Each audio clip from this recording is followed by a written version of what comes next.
आप जानते हो दोनों आलम के मालिक मुख्तार की बारगाह में मजदूर आए थे। आकर की गर्दन झुका के कहा था, या रसूल अल्लाह, सरकार हमारे माँ बाप आप पे कुर्बान हो जाएं। आका करीम करीजा लेकर के आए हैं। सरकार ने फरमाया था, बताओ क्या बात है। कहा, आका जब हम मजदूरी करके आते हैं लोग हमारा पैसा रोक लिया करते हैं। सरकार इतना हुक्म फरमा दें कि लोग मजदूर की मजदूरी दे दिया करें।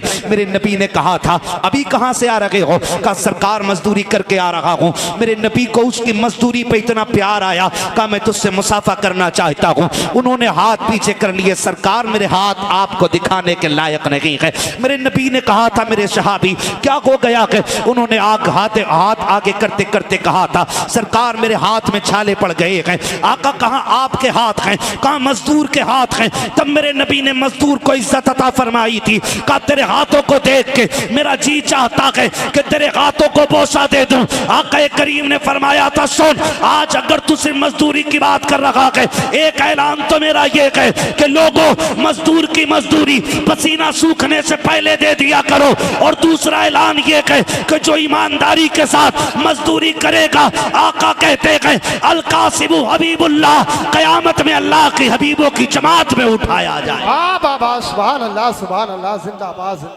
ये इज्जत मेरे हुजूर अता फरमा रहे। और हमने क्या किया?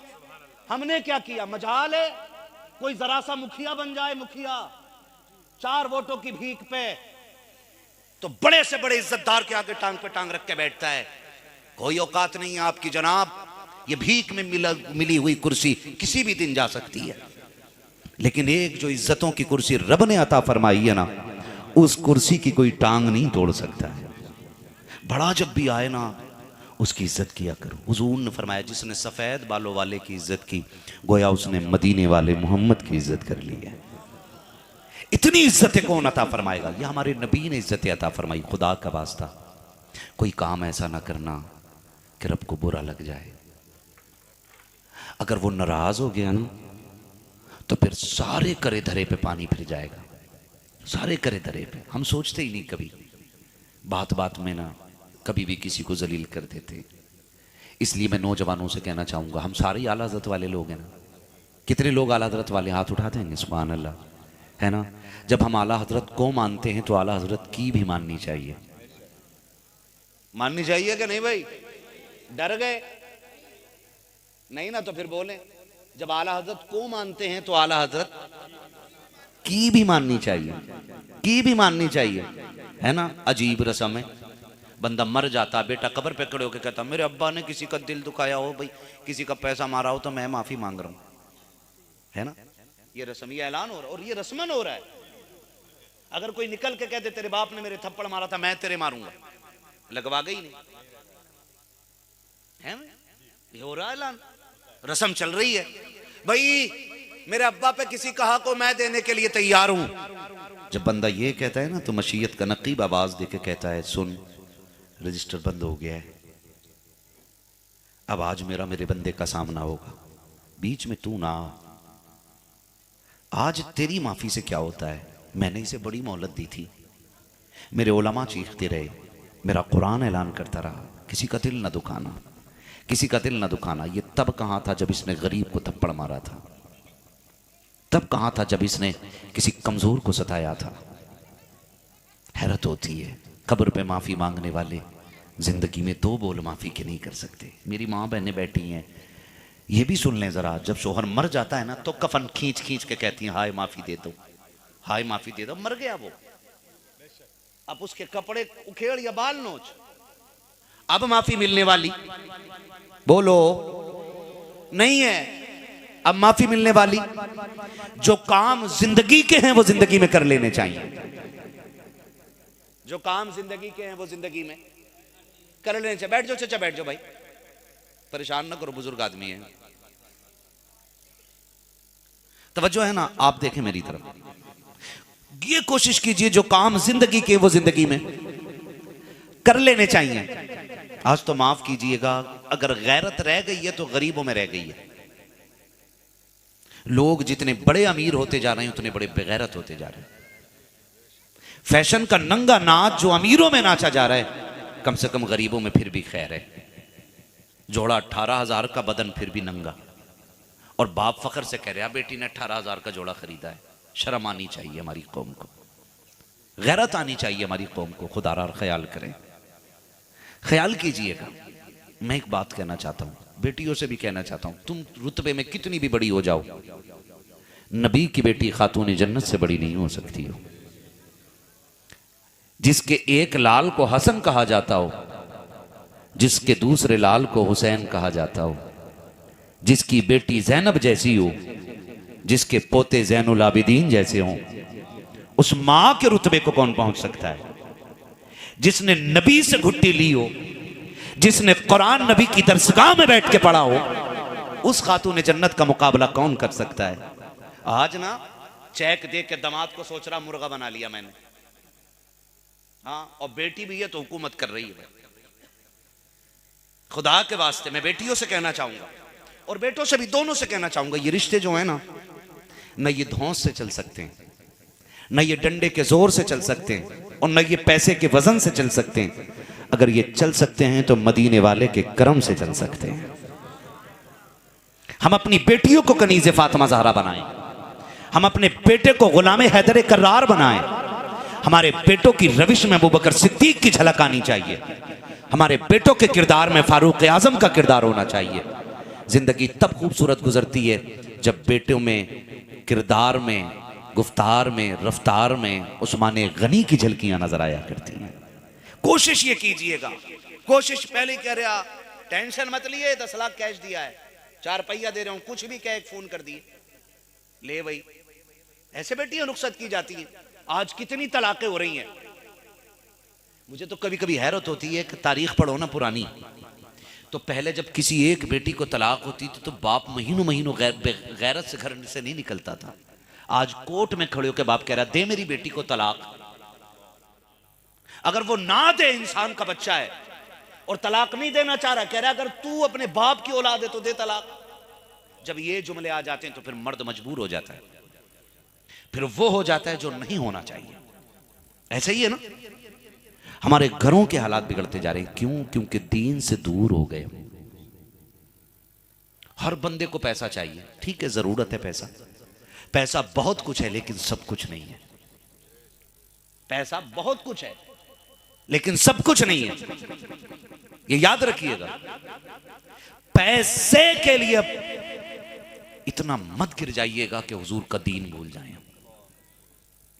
कह रहा मैंने 10 लाख दिए हैं, बेटी डरिए मत। और बेटी भी अटर बम, आते ही घर में दंगा शुरू। जिस घर में कभी लड़ाई ना हुई ना, उसमें देखो फौजें चढ़ गई, लड़ाइयां चल रही हैं। बेटा कह रहा अब्बा खराब है, अब्बा कह रहा बेटा ही खराब निकला, इसे तो पाला ही गलत। ना भाई, दोनों ठीक हो। कुरान कहता लक़द खलक़नल इंसाना फ़ी अहसनि तक़वीम, हमने इंसान को सबसे खूबसूरत बनाया है। आप कह रहे हो तू खराब लग रहा है, नहीं, हमारे तरीके खराब है। बेटी ऐसे रुखसत करो जैसे मदीने वाले मुस्तफ़ा ने रुखसत की है। मदीने वाले मुस्तफ़ा ने जैसे रुखसत की, हुजूर बेटी को रुखसत करें और कान में कह रहे फातिमा बात सुन। जी बाबा, अली कमजोर है, मेरे अली से कभी वो ना मांगना जो दे ना सके। मेरी अली की गुर्बत का ख्याल रखना फातिमा। फातिमा, मेरे अली पे मेहर देने के लिए पैसे नहीं थे।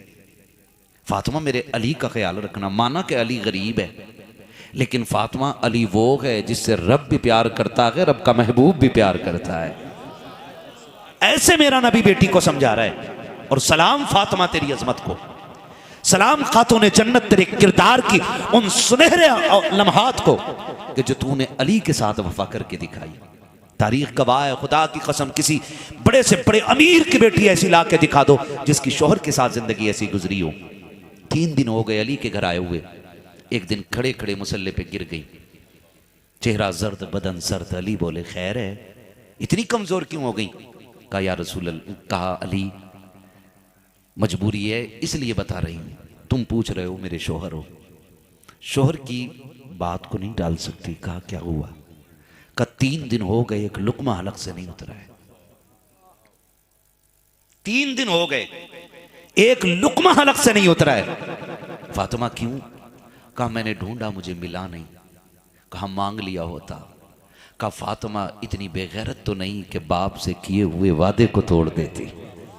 मेरे बाप ने कहा था फातिमा मेरे अली से ऐसा ना मांग लेना जो दे ना सके। कहा मुझे क्या पता अली, तुम जब घर में नहीं तो ला भी सकते थे कि नहीं। तारीख गवाह है, ये जब जिंदगी गुजरी, जब माँ ऐसी हो, बाप है दरे करार हो, तब जाके बेटा हुसैन होता है।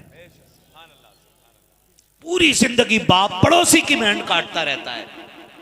बकरे तेरे मेरे बरसिंग में चरने के बाद बकरीद पे 18,000 के बिक जाते हैं। फिर मोहल्ले में कहता जैसे मेरा बकरा है किसी का नहीं। ऐसे हराम के लुकमों से डांसर पैदा होंगे, अली वाले के नौकर पैदा नहीं हो सकते हैं।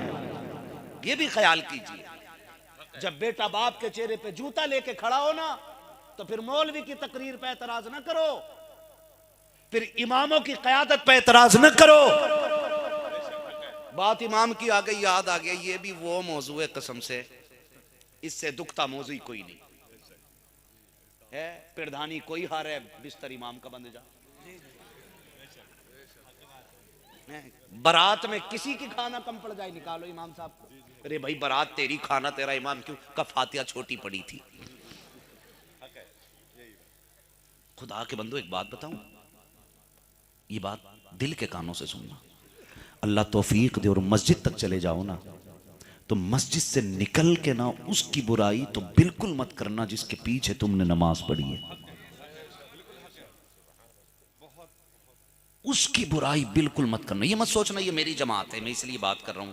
ये तो मेरे भी सर के ताज हैं, ये जितने बैठे ये मेरे सर के ताज हैं। पता है ये सिर्फ मेरी जमात नहीं, ये मदीने वाले की जमात है। अगर इनमें कोई अच्छाई ना होती तो खुदा इन्हें कुरान का वारिस ना बनाता। अगर ये अच्छे ना होते तो खुदा इनको अपनी मस्जिद का मुसल्ला ना देता। अगर ये इस लायक नहीं होते तो कभी इनके चेहरों पे दाढ़ियां नहीं होती, ये कुरान की अमानत के अमीन ना होते, ये कुरान की तिलावत के कारी ना होते। अगर जबान पे कुरान की तिलावत है, तेरी मेरी औकात क्या है मैं देख सकूं। खुदा की कसम जब कोई कुरान वाला कुरान पढ़ता है तो जमीन से लेके आसमान तक फरिश्तों की लाइन लग जाती है। एक आता है दूसरा जाता है, एक आता है दूसरा जाता है। पूछ तो सही अम्माद वो क्या करने के लिए आते हैं। सुन जब कोई कुरान पढ़ता है तो फरिश्ते उसके लबों को चूमने के लिए आते हैं। मुझे बता तो सकी, अगर जमीन पर बैठ के कोई कुरान पढ़ते तो फरिश्ते लब चूमने के लिए आते हैं। अगर कोई मुसल्ले पे खड़े होकर कुरान पढ़ता होगा, रब की इबादत में कुरान पढ़ता होगा, नमाज जैसी इबादत में कुरान की तिलावत करता होगा, तो रब की कितनी रहमतें निसार होती होंगी। हाथ जोड़ के कहता हूं चंद वक्तों के नमाजियों, तुम्हें खुदा का वास्ता है कभी अपने कायद की मुखालफत न करना, कभी इमामों के खिलाफ ना जाना, वरना याद रखना फरमाया गया अगर कोई शख्स इल्म की बुनियाद पर किसी आलिम की मुखालफत करेगा तो वो ईमान के साथ नहीं जा सकता। है अगर ईमान बचाना चाहते हो तो कुरान से भी वफा करो, कुरान वालों से भी वफा किया। वाह बाबा, जिंदाबाद जिंदाबाद। हाँ, सबसे कमजोर मुद्दा जिसकी कहीं नहीं चलती, बुद्धा लुल्लू लंगड़ा लुल्लू, वो भी आके करे इमाम साहब लोटा कैसे पड़ा, तेरे बाप का नौकर है इमाम। मस्जिद किसका घर है बोलो, वो बोले जो जुम्मे जुम्मे जाते हैं। किसका घर है? बहुत कम जुम्मा पढ़ते हैं लोग, इस पे तो सभी को बोलना था। अच्छा वो बोले जो हर ईद में जाते हैं नमाज पढ़ने। अल्लाह मस्जिद किसका घर है? सारे बोलो किसका? अल्लाह का घर है। तो यहां ड्यूटी किसकी होनी चाहिए? बोले सबकी होनी चाहिए ना। लोटा रखा है, मिट्टी लगी है, हालत देखो। जुम्मे में आ रहा खाली, जुम्मे में कलफ लगे कपड़े पहन के कॉलर खड़ा करके कह रहा ओहो धूल बहुत है, फूंके मार रहा। इमाम साहब काय के पैसे दे रहे हैं तुम्हें? तेरे बाप का नौकर है इमाम। और मैं अपनी जमात से भी कहना चाहूंगा, सोशल मीडिया के जरिए दुनिया देख रही है, मैं सबसे कहना चाहूंगा जहां इल्म की इज्जत ना हो ना वहां से हट जाओ। सीधी सी बात, आपकी बात नहीं कर रहा हूं, जहां इल्म की इज्जत ना हो वहां से हट जाओ। जो कौम कुरान की नहीं होगी वो तुम्हारी भी नहीं होगी, है ना। तो फूंक मार के कह रहा इसमें धूल उड़ रही है। अल्लाह के बंदे, घर किसका है? अल्लाह का है। कम से कम तू ही अपने कंधे के रुमाल से धूल साफ कर दे। तू कहेगा तेरा रुमाल कीमती है, मैं कहता हूं इस रुमाल पे लगी गर्द लोटे 2 लोटे पानी से धुल जाएगी, लेकिन जब कोई मस्जिद की सफाई करता है अल्लाह उसके दिल की सफाई कर दिया करता है। वाह वाह वाह, सुभान अल्लाह सुभान। उसके दिल की सफाई कर दिया करता है। लेकिन भला हो भाई, नाराज ना होइएगा, अल्लाह कादिर मुतलक है। अल्लाह बोलो ऐसा पावरफुल है कि वो चाहे तो लम्हों में तख्त से उठा के तख्ते पे डाल देता है। रब कौन है? वही है ना जो कभी यूसुफ को कुएं में डलवाता है, कभी कैद खाने तक ले जाता है और कभी वहां से उठा के मिस्र के तख्ते शाही पे बैठा देता है। कौन है? यही है ना रब। कभी मछली के पेट में डालता है, कभी हिफाजत कराता है, फिर उसी मछली को हुक्म देता वही बाहर ला के देती है। कौन है? रब है ना। बोलो कौन है?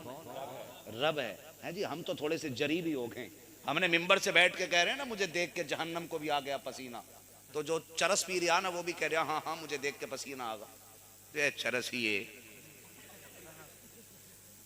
तेरी वजह से एक डिबिया ना बुझे, जहन्नम बुझाने चला। डरना चाहिए भाई, हुजूर शफी हैं, शफात करेंगे, कुल कायनात हुजूर की मुट्ठी में है।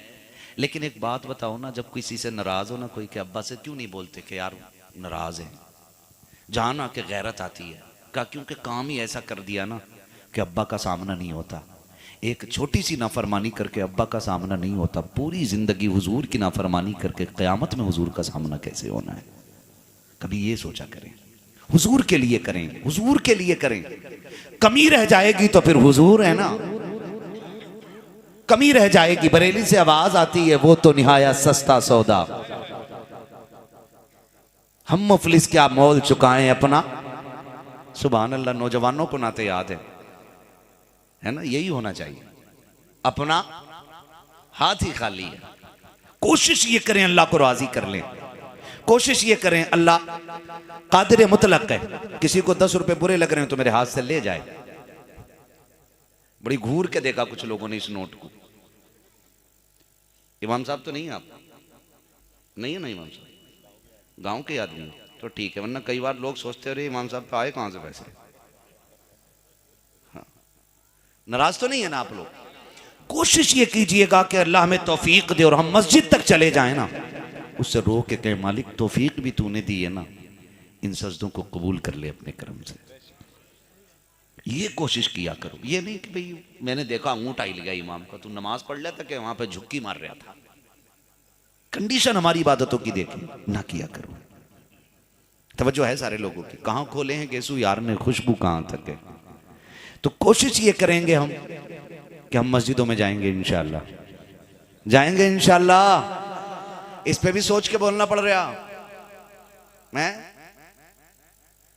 अगर कहीं की छड़ी है, कहीं का मेला हो ना, पूरा पूरा गांव साहब, नाम नहीं लूंगा लोग बुरा मान जाते हैं। 28 में रोजे को ऐलान हो रहा, बस्ती बस्ती वो नट माइक लगा के ऐलान हो रहा भाई फला जगह मेला जुड़ रहा, मेला देखने आइएगा। वैसा लग रहा है इत्तेकाफ में ले जा रहा। हाँ, और इन मेलों से ज्यादा बेगैरती कहीं नहीं। और इसे फख्र समझते, नुमाइश लगी हमारे शहर में नुमाइश। ये फख्र की बात नहीं, ये बेगैरती की बात है। हाँ, तो अब तो ईद पे भी गुनाह करा रहे हैं, जबकि ईद किसके लिए? ईद का मतलब क्या? ईद हुई है ना अभी। कब थी ईद? आज ही थी ना। यकीन करो सफर करके मैं भूल गया कि ईद आज ही थी, है ना। चलो हम आपकी भाषा में कह रहे हैं ईद आज ही गुजरी है ना, ठीक है ना, ईद आज ही गुजरी है। ये ईद क्यों होती है? ईद इस खुशी में होती है ना कि अल्लाह ने हमारे गुनाह माफ कर दिए। इस चीज की खुशी है ना, इस चीज की खुशी है। और उसमें भी बंदा गुनाह करने जा रहा, तो सोचना तो बनता है हम कहां खड़े हैं आकर के। तो बस तवज्जो करें, मस्जिद में जाएं। फरमाया गया है जिसकी दुआएं कबूल ना होती हो ना, तो वो मस्जिद में झाड़ू लगाया करे, अल्लाह दुआएं कबूल कर लेगा। कह रहा मैं बतेड़ी दुआएं मांग रहा हूं, कबूल ही ना हो रही। पता ना क्यों ना हो रही मौलाना, पता ना क्यों ना हो रही। इनसे कह रहा लंबी दुआ कर दियो, लंबी। हजरत मूसा, बारिश नहीं हो रही, पूरी कौम लेके निकल आए। नबी दुआ कर रहा है, उम्मती आमीन कह रहे हैं, बारिश नहीं हो रही। परेशान हो गए, मालिक बताना बारिश क्यों नहीं हो रही। आवाज आई, मूसा बात तेरी नहीं है, तेरी इस पूरी कौम के अंदर एक बंदा ऐसा जिसने 40 साल से मुझे एक सजदा नहीं किया है। एक बंदा ऐसा है जो मेरा इतना बड़ा दुश्मन है कि उसने एक सजदा मुझे नहीं किया। 40 साल मेरी नाफरमानियां की हैं, मूसा उसी की वजह से बारिश नहीं कर रहा हूं। अगर वो तेरी महफिल में ना हो अभी बारिश कर दूं। सोचो जरा, कितने सूद खाने वाले, कितना ब्याज खाने वाले, मैंने काटने वाले, खड़ी खेतियां खा जाने वाले, और फिर उम्मीद करते हैं इधर हाथ उठे उधर मन्नो सलवा उतर जाए। सोचना तो बनता है ना। मूसा एक बंदा बैठा है, बड़ा गुनाहगार है, 40 साल मेरी नाफरमानी करते हो गई, मुझे एक बार रब मान के सजदा नहीं किया उसने, मैं कैसे बारिश कर दूं। आगे आवाज दे के कहते हैं, तुम में कोई ऐसा है जिसने 40 साल से अपने रब को सजदा नहीं किया है, निकल जाए। जब तक वो रहेगा पूरी कौम को पानी से महरूम रखा जाएगा। बारिश नहीं होगी। जब इतनी बात अल्लाह के कलीम ने कही है, अल्लाह अकबर, इज्जत तो सब रखते हैं ना, वो गुनाहगार समझ गया वो मैं ही हूँ कि जिसने 40 साल से अपने रब को एक सजदा नहीं किया गया।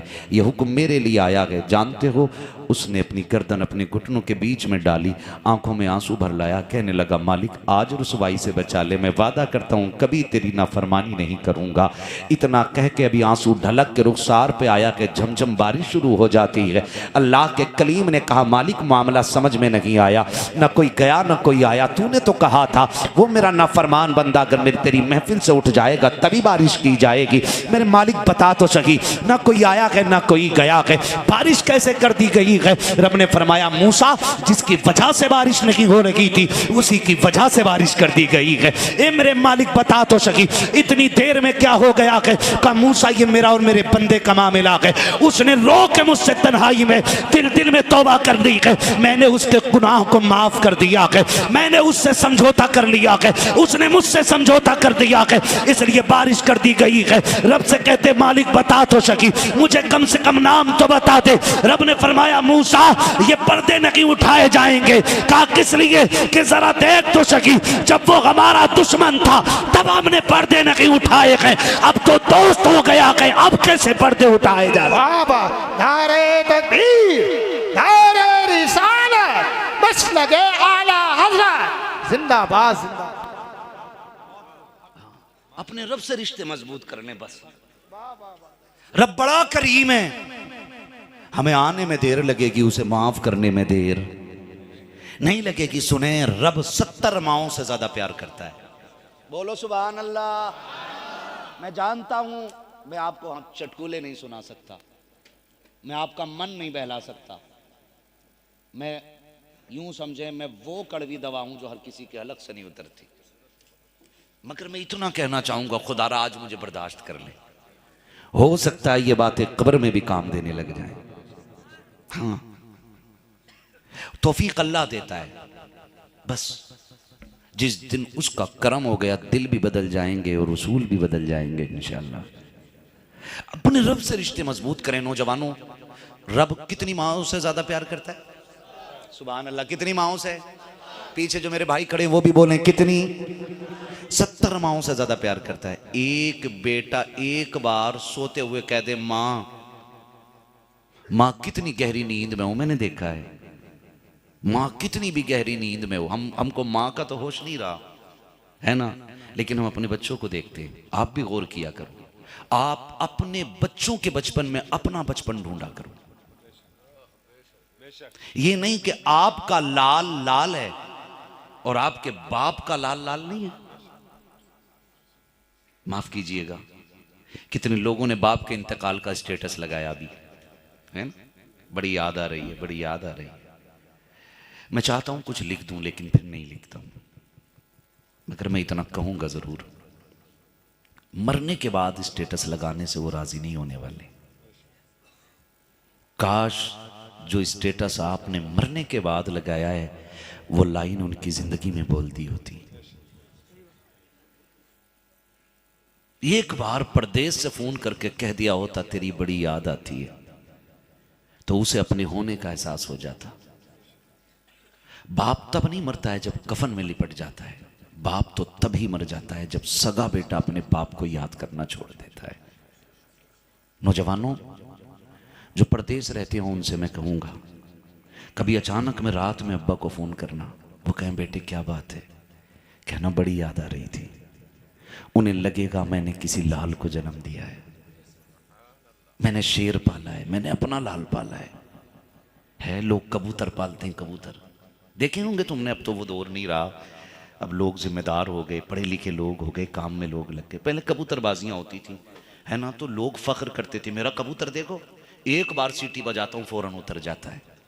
सोच, 2 कौड़ी के कबूतर पे अगर एक आवाज पे आने पे मालिक को इतना घमंड होता है, तो पहली आवाज पे दौड़ के आ जाने वाले बेटे पे बाप को कितना नाज होता होगा।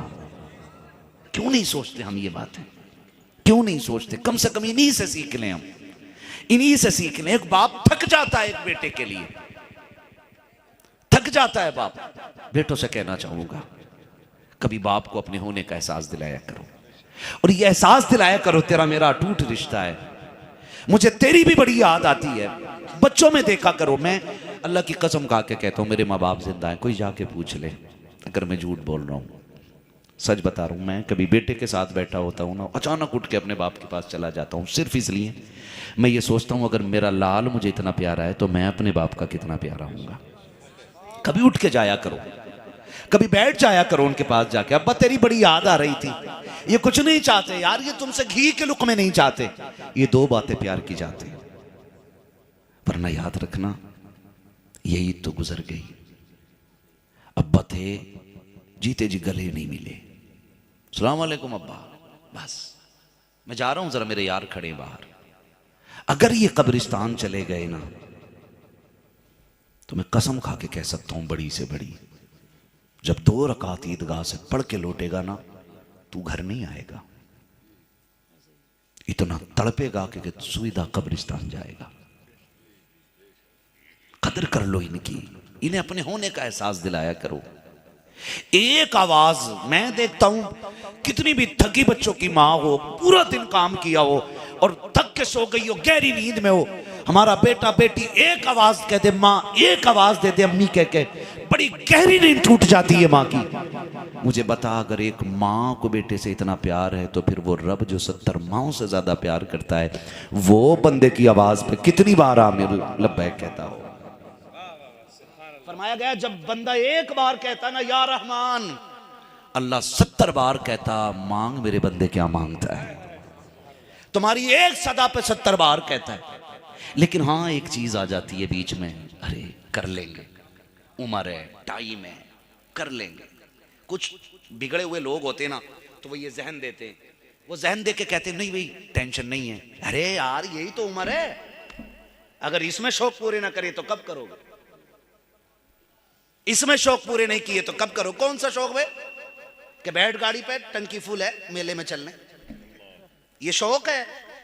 इसके लिए जवानियां थी, इसके लिए जिंदगानियां थी। 18 साल उम्र देखनी है तो मोहम्मद बिन कासिम की जाकर के देखो। हाँ? राजा दागिर ने एक मुस्लिम बेटी को कैद किया था। आज कितनी मुस्लिम बेटियों की इज्जतें लूटी जाती हैं। मेरा जवान, मेरा शेर बेटा थोड़ी देर व्हाट्सएप फेसबुक पे उसके नीचे एक कमेंट डाल के सोचता मैंने मुजाहिद होने का हक अदा कर दिया। एक बेटी देवल के साहिल पे कैद की गई, राजा ताहिर ने कैद की। हां तो जानते हो जब उसके साथ ज्यादती हुई, वो दौर हज्जाज बिन यूसुफ का दौर था। उसने एक खत लिखा अपने खून से और किसी जरिए वो उसने समंदरों पार पहुंचा दिया। हज्जाज बिन यूसुफ ने खत देखा, चक्कर लगाने लग गया। फौजें इस्लाम के महाज पर थी, उसके पास फौज भी नहीं थी। जब उसको चक्कर लगाते देखा तो 18 साल का जवान भतीजा मोहम्मद बिन कासिम, सुने जवानी किसे कहते हैं, आज तो मेरा जवान अल्लाह खैर करे पबजी में मर गया। फ्री फायर में, फ्री फायर है कि फ्री फायर है? फ्री फायर, हाँ उसमें ना 6 टोली बना के बैठ जाते हैं बेगैरत, कुट कुट कुट कुट, ऐसा शोर के समझ में नहीं आ रहा, इन्हें पता ही नहीं महीना कौन सा। जवानियां बर्बाद हो गई। बाप की शान नहीं बनेंगे वो बेटे जिनकी जवानियों की रातें पबजी और फ्री फायर पे गुजरेंगी। बाप की शान वो बेटे बनेंगे जिनकी जिंदगी या तो मुसल्ले पे गुजरेंगी या कुरान के आगे तिलावत करते हुए गुजरेंगी। ये याद रखिएगा मेरी बात। तारीख में उनका नाम नहीं लिखा जाता है जिन्हें अपनी कदर मालूम ना हो। तारीख उन्हीं लोगों को दोहराती है जो अपनी तारीख खुद लिखने के कादिर हो जाया करते हैं। 18 साल कोई उम्र ज्यादा है। आज 18 साल किसी कह दो तेरे लड़के ने खड़े होकर पेशाब किया तो 18 साल के लड़के का बाप कह रहा अरे बालक ही तो है भैया, ये बड़ा कब होगा? ये कंडीशन हमारी कौम की है। सुने जरा जवानों, अल्लाह हमें गैरत के नाखून अता फरमाए। मोहम्मद बिन कासिम ने 18 साल की उम्र में चचा को देखा, चक्कर लगा रहे, इधर से उधर के चक्कर हैं। आके कहा चचा खैर है, क्या बात है, परेशान लग रहे हो? उसने कहा एक खत आया है, समंदर पार से बेटी ने भेजा है, गैरों ने कैद कर लिया है। मोहम्मद बिन कासिम ने कहा इजाजत हो तो खत मैं पढ़ के देख लूं। अल्लाह अकबर, ऐसे गैरतमंद होते थे। रात के 3 बजे लेट करके रील देखने वाले बेटों की आंखों में गैरत नहीं रहा करती है। जो चुप चुप के रजाई में मुंह देख करके मोबाइल चलाते हो, उनकी निगाहों से गैरत के पर्दे उठ जाया करते हैं। 18 साल के जवान ने उस खत को पढ़ा था, पढ़ते पढ़ते तड़प गया था। का चचा बता तो सही, इस खत को पढ़ने के बाद तूने क्या फैसला किया है? तब चचा ने हज्जाज बिन यूसुफ ने कहा था मेरे शहजादे अगर फौज होती तो अभी चला जाता, मगर क्या कर सकता हूं, मेरे पास फौज नहीं है। सुनो 18 साल के भतीजे का जवाब। कहा था चचा अगर तेरे पास फौज नहीं है कम से कम गैरत तो मौजूद होगी। ये बता तू चल के जाता है या 18 साल का तेरा भतीजा जाएगा? चचा ने हैरत से देख के कहा था समंदरों का सीना कैसे चीरेगा, तू अरब की धरती पर है, बेटी बेटी समंदरों के पार कैद है, क्या कर लेगा? का चचा इजाजत तो दे, 18 साल जिंदगी लगा दूंगा बेटी के नाम पे, तू बता तो सही तेरा क्या फैसला है? चचा ने कहा था जा तो जो तेरी मर्जी है कर ले। उसने खत हाथ में लिया था। जुमे का दिन आया, मस्जिद के मिंबर पे खड़े होके कहा लोगों नमाज के बाद कोई जाना न की, एक जरूरी बात मुझे करनी है। 18 साल के जवान ने मिंबर पे खड़े होकर के ऐलान किया, कोई जूती छुपा के नहीं निकला था, कोई लुक के नहीं निकला था, कोई झुक के नहीं निकला था। किसी ने ये नहीं सोचा था मौलवी चंदा ना मांग ले, किसी ने ये नहीं सोचा था मस्जिद का काम ना ले ले, बल्कि सारों के सारे एक जगह बैठे रह गए। क्या 18 साल के जवान, क्या 25 साल के कड़ियल जवान, खुदा की कसम जिस सफ के अंदर 80 साल का बूढ़ा बैठा था उसी सफ के अंदर 8 साल का बच्चा भी बैठा रह गया था और सबकी निगाहें तक रही थी। कहाँ गया 18 साल का कासिम जिसने बैठने का हुक्म दिया है? थोड़ी देर गुजरी, मोहम्मद बिन कासिम मिंबर पे आए और आने के बाद आपने खत निकाला और निकालने के बाद कहा था मेरी कौम के गैरतमंद बेटो, एक प्रदेश में गिरी हुई बेटी ने एक खत लिख करके भेजा है, अपनी मजबूरी का फसाना लिखा है। मेरी कौम के जवानों खत पढ़ के सुना देता हूँ, फैसला करना तुम्हारा काम है। इतनी बात मोहम्मद बिन कासिम ने कही, खत पढ़ना शुरू किया है। तारीख गवाह है, उसमें लिखा हुआ था एक मजबूर और कैदी बेटी का सलाम उसकी कौम के गैरतमंद बेटों के नाम। नीचे लिखा हुआ था मुझको गैरों ने टेबल के साकिर पे कैदी बना लिया है, मेरी इज्जत का भी खतरा है, अगर मेरी इज्जत लुट गई तो मैं कसम खा के कहती हूँ कयामत में हाथ गिरबान पे डाल करके रब की बारगाह में ला के खड़ा करके कहूंगी कि मेरी इज्जतें लुट रही थी और ये बेगैरती की चादर ओढ़े हुए सो रहे थे। आपने इतना कहा है का बेटी ने इज्जत बचाने के लिए आवाज लगाई है, आपने खत समेटा और समेटने के बाद कहा था मेरी कौम के जवानों खत सुन चुके हो, बताओ तुम्हारा क्या फैसला है? मोहम्मद बिन कासिम अकेला उस बेटी को बचाने जा रहा है, तुम मेरे साथ हो के नहीं हो। तारीख गवाह है जब मोहम्मद बिन कासिम ने सबकी निगाहों में निगाह डाल करके पूछा था, एक एक बच्चे ने ये कहा था मोहम्मद बिन कासिम ये ना पूछ जाना है कि नहीं जाना है, ये बता इतना वक्त है कि घर जाकर के तलवारें संभाली जाए, इतना वक्त है कि नहीं कि ढालें उठा ली जाए, अगर इतना वक्त ना हो हम यकीन से तेरे साथ चलने के लिए तैयार हैं। खुदा की कसम 18 साल का जवान चंद आशिकों को लेकर के समंदर का सीना चीरते हुए सागिर पर पहुंचा टेबल के और जाकर के कैद खाने की ईंट से ईंट बजाई और जब बेटी को लेकर के चलने लगा किसी ने कहा था मोहम्मद बिन कासिम क्या तुझको डर नहीं लगा? इतना बड़ा समंदर पार कर आया, इतने बड़े राजा की फौज को तूने तहस नैस कर दिया, मारा भी तो जा सकता था। तो 18 साल के जवान ने कहा था मर जाता तो फख्र होता। कहा क्यों? कहा कि अगर मर जाता तो तारीख में लिखा जाता गैरतमंद भाई अपनी बहन की इज्जत बचाते हुए मर गया था। कम से कम बेगैरती की जिंदगी से इज्जत की मौत तो मिल जाती, मैं इसलिए पीछे नहीं हटा। जब आपने ये कहा कि ये मेरी बहन लगती है इसलिए बचाने चला आया, तो किसी ने कहा था तू कहाँ का रहने वाला, ये कहाँ की रहने वाली, ये तेरी बहन कैसे लगती है? तब मोहम्मद बिन कासिम ने कहा था मुंह बंद कर, एक रिश्ता वो होता है जो खून से बनता है, जिसे बाप बनाता है, मगर ये वो रिश्ता है जिसको रसूल पाक ने बना दिया। नारे तकबीर, नारे रिसालत, बस लगे आला हज़रत इस्लाह माशरा कॉन्फ्रेंस हज़रत अल्लामा मुफ्ती हम्माद रज़ा सईद मुरादाबादी।